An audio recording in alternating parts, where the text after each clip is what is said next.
Hi, everyone. I'm glad you're able to join us on the TRF Tuesday for this part 7 of introducing how Masgutova neurosensory motor reflex integration techniques can be used to help us release stress and recover from trauma. My name is Heather Taylor. I'm an occupational therapist and I've been an MNRI core specialist since 2015, and I've been using these techniques exclusively in my practice since taking my first class 10 years ago. So MNRI has been a real game changer in both my personal and professional life. And so I'm happy to be able to share this information with you. So to review, in the weeks leading up to this discussion, Pamela, Isabel, Rebecca, and I have discussed moving out of reaction into action, reflexes that help us expand the lungs for deep breathing, release past negative protection and survival, staying present in the here and now, staying grounded and stable. And so this week, we're going to be covering 2 additional reflexes, which help to activate our brain potential and encourage us to be open for joy and well-being. So the first of one is going to be our hand supporting. So hand supporting emerges at about 12 weeks in utero and is after the first 6 months of our life. So we can see this reflex firsthand if we hold a baby under their arms and then we lower them forward and downward towards a horizontal surface. So as the baby sees the surface approaching, their hands will open and then they will reach out to meet the surface. And this allows their arms to act as like a shock absorber so that they can keep their head free from injuries. So around 6 months of age, babies will have the same response as they move towards a vertical surface as well. So as we just mentioned, hand supporting helps to protect our head if we lose our balance and we fall. And as this integrates, it also helps us to keep our head safe from things moving toward us in a variety of directions. So from in front of us to the sides, as well as if things are falling from above our head. It plays an important role in our visual understanding of distance and depth. It provides one of our first opportunities to learn that we can see items that are close to us as well as those that are far away. And so when a baby's learning, when they're laying on their belly and they're learning to push up with their arms, they're gaining strength in their arms and their neck muscles, but it's also giving the visual system a bit of a workout too, that they're starting to understand the difference between near and far. It's also foundational for our personal understanding of where our body is in space. So I had mentioned that I used to work in the schools for quite a while, and a lot of the teachers there used the concept of the bubble to teach kids about their appropriate physical boundaries between them and others. And so they didn't necessarily know it, but they were talking about hand supporting, because this reflex teaches us that this is where my physical world ends and the rest of the world begins. So with this idea in mind, it also helps with physical boundaries and the idea that I can keep danger at an arm's length away from me. Hand supporting also helps our body to develop emotional boundaries as well. So this is a great reflex for those of us that feel the need to control situations when we're stressed. Oftentimes, in that case, we're stepping outside of our appropriate boundaries and we're stepping into others' physical space or into their business.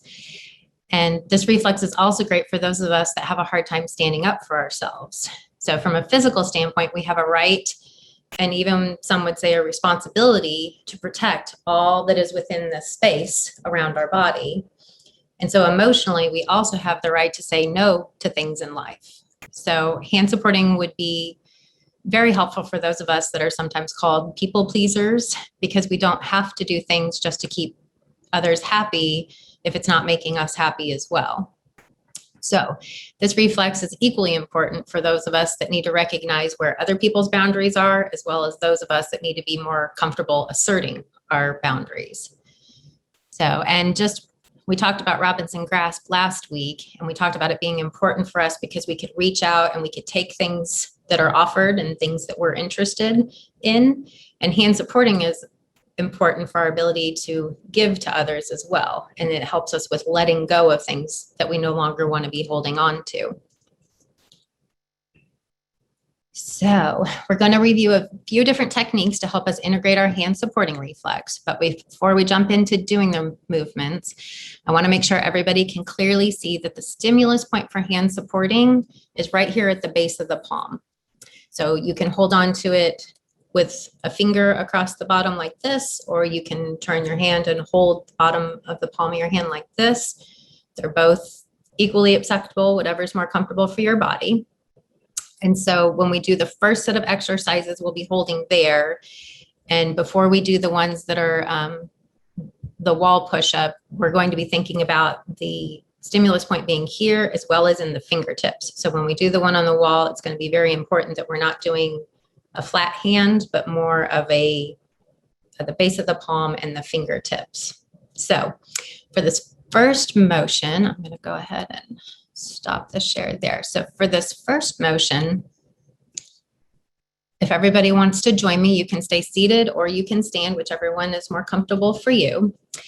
And what we're going to do is we're going to move into the pattern. So with hand supporting, we're going to be holding here, whichever way is more comfortable. We're going to take a breath. And on the exhale, we're going to extend our arm forward. So we'll do that again on the other side. So we're holding at the base of the palm and extending forward.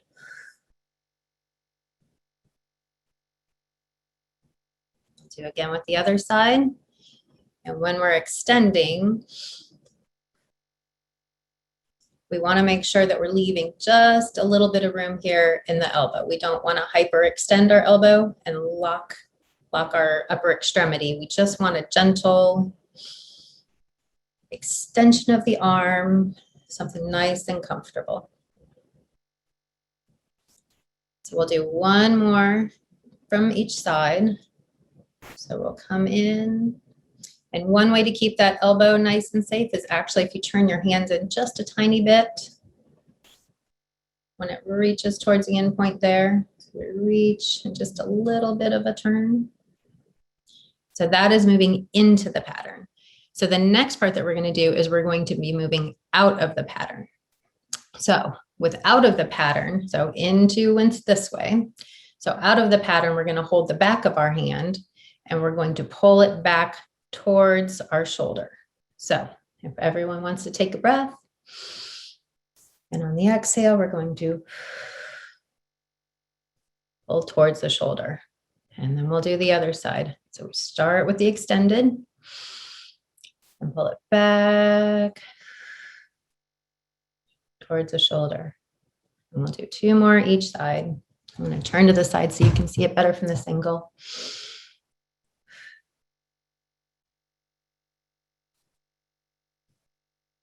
And the other, starting an extension.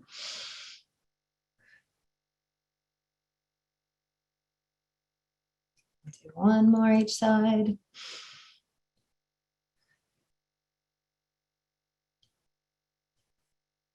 And again, start an extension and pull back.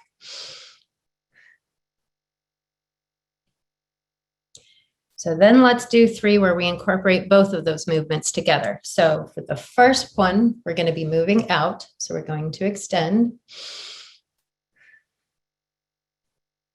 Turning just a bit when you get to the end. And then we're going to hold on the back of our hand and pull it back. And the other side. So we're going to extend.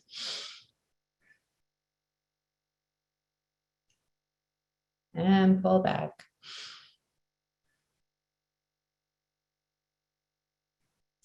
And when we're doing these motions, it should be a comfortable 20 to 25% pressure. So it's enough that your hand knows that it's having some resistance, but not so much that it should cause any uncomfortableness or cramping or anything along that lines. Do forward and backward.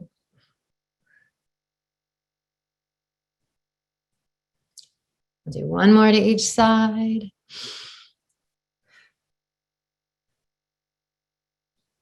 and backwards.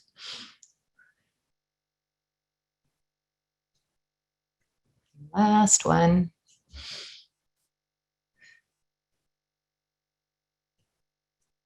And back.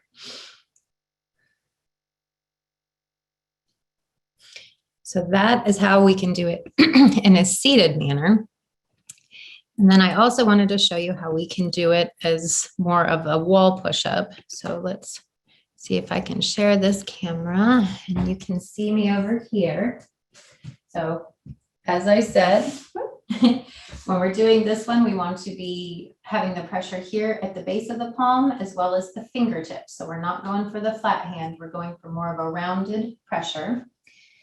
And so when I teach this one, I tell everyone find a comfortable space on the wall that where your arm is about 90-degree angle. And then we're going to take just a slight step back so that you feel a little bit of the weight into your hands. So I'm going to be using the base of my palm and my fingertips. And again, just having my hands turned in just slightly to help protect the joints. And we're going to take a breath. And as we blow out, we're going to go down towards the surface. And then we take another breath. And we're going to come back up.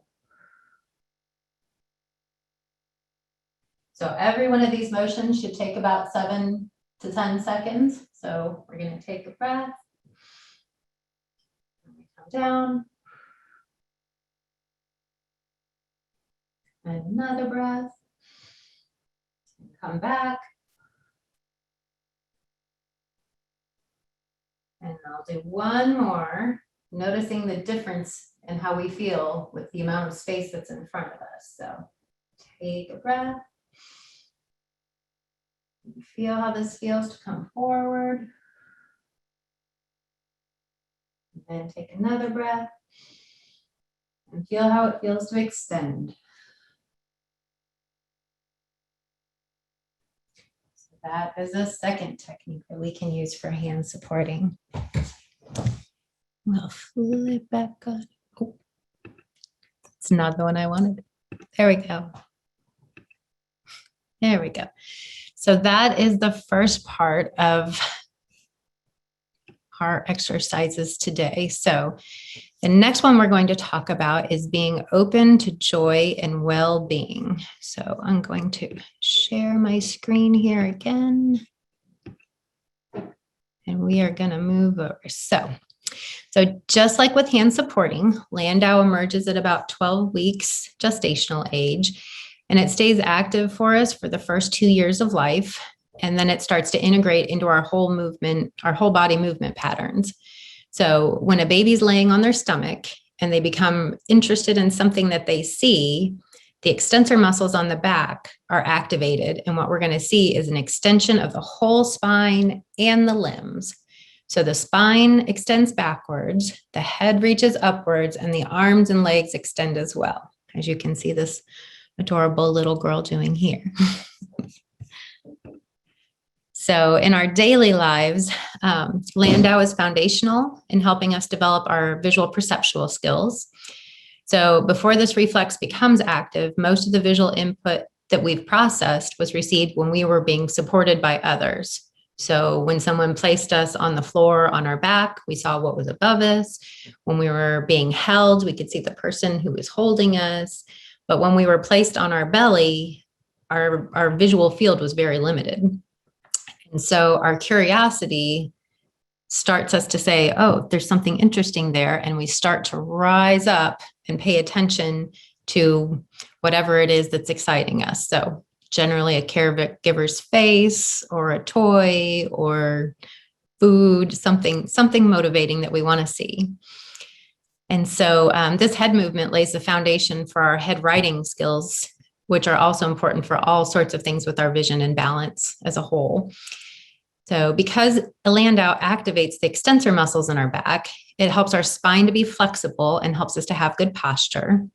So I don't have to tell you that most of the activities out there today really help us have a flexed kind of posture. So when we're sitting at our desk and we're typing, or we're driving our car, or eating, or playing on our phone, we get kind of that rounded kind of flexed posture.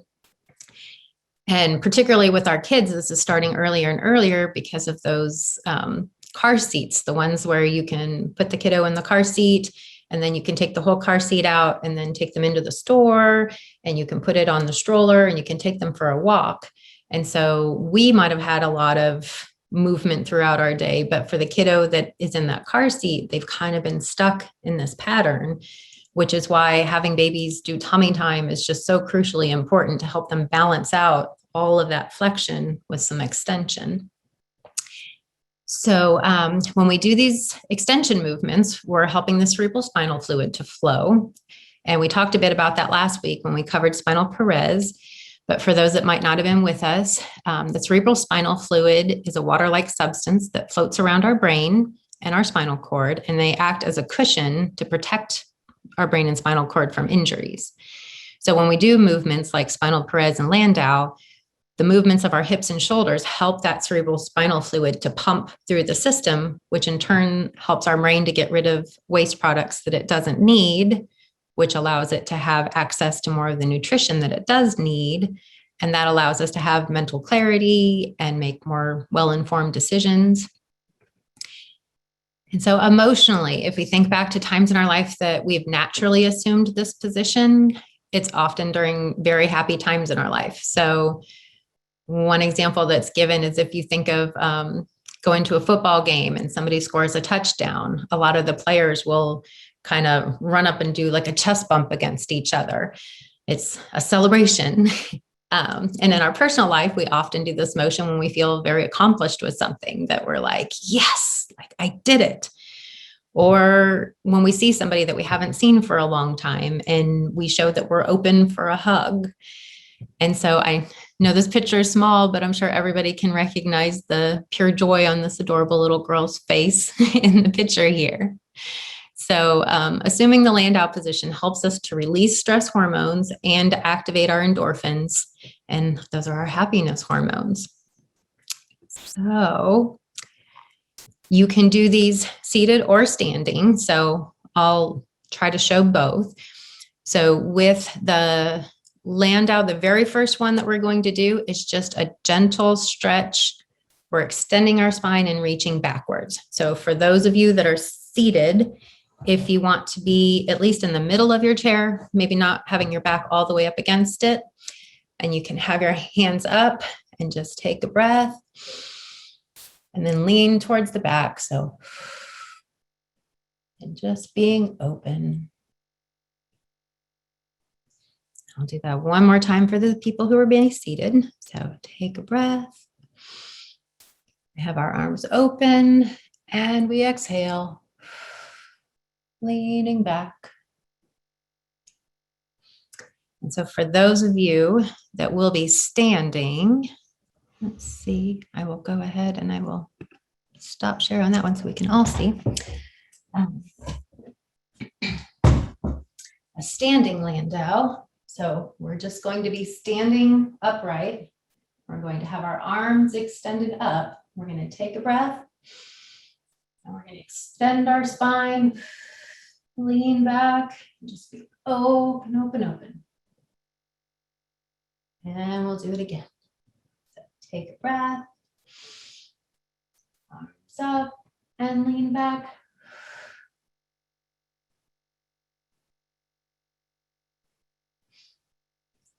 And so that is Landau. But if we, in that one, we feel more of the upper Landau, we can feel the arms extending. So if we want to give it a little extra, we can also do the same with our legs. So we're going, so for those who are seated, you can have your leg, oh, I guess I need to go back a little, sorry. You want to have your leg a little bit behind you. And we're going to take a breath and have our hands up, and we're going to lean back. And when we do, we're going to add just a little bit of pressure into that back leg. And then we would do the other side. So we scoot to the other side of the chair, have our leg back, arms up, take a breath. And we're going to extend back.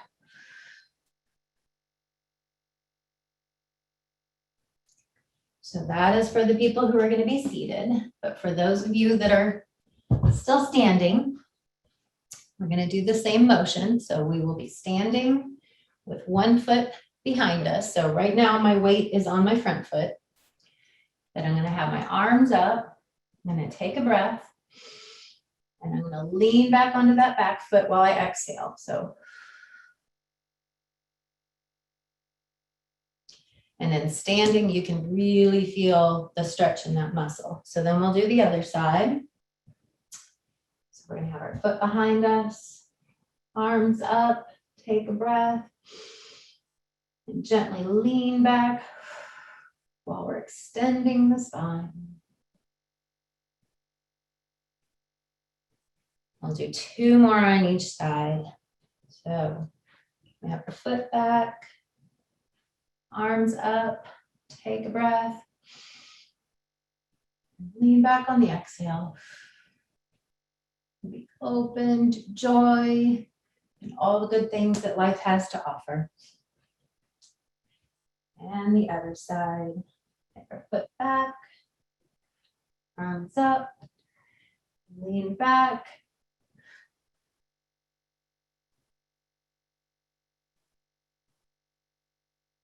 And we'll do 1 more each side. Foot back, arms up, take a breath, and exhale.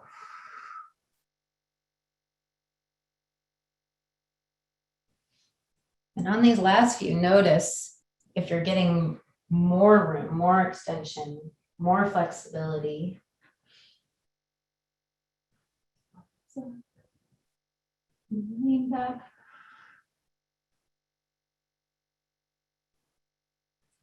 And also if you feel any differences in your mood, because as I said, this one's a really good one for helping us to be happy.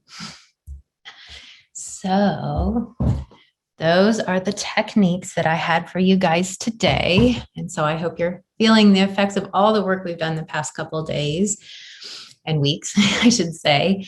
And so are there any questions about the things that we've covered today? There's one, I'm sure some more will start coming in a second, but there's one about the first movement. Someone asks, when pulling the arm, is it the hand pulling back or the arm doing the movement? So the hand is kind of stabilizing.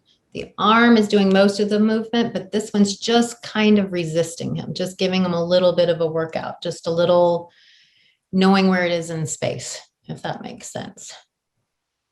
It should be a little bit of tension, but nothing that's like uncomfortable or stressing the joint.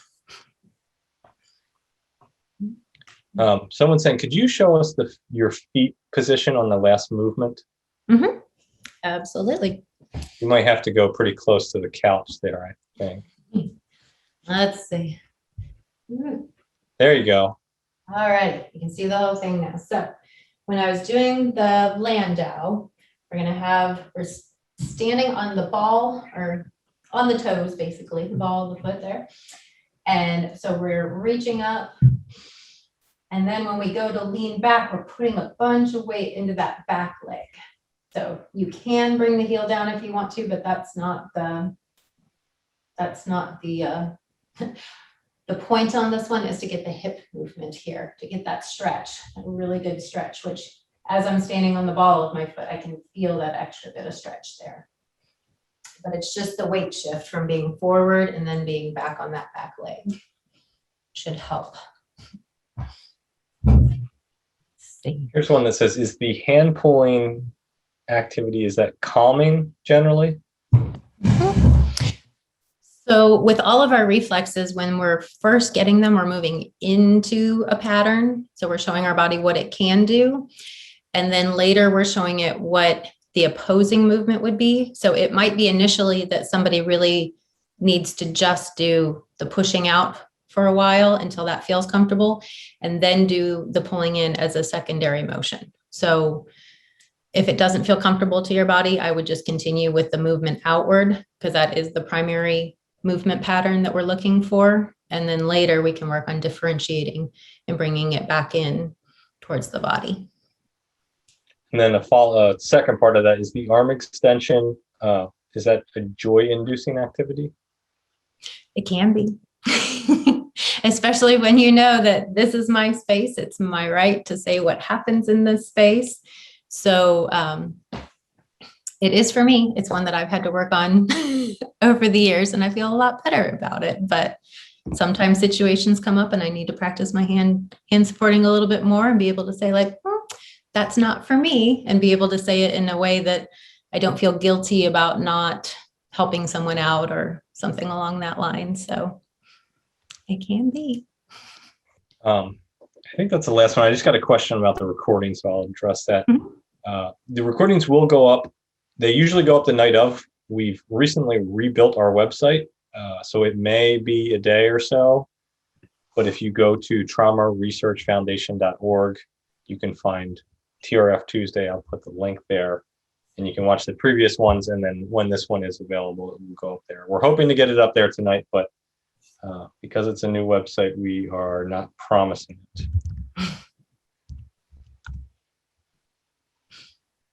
And then Heather, why don't you tell them about next week? Yep.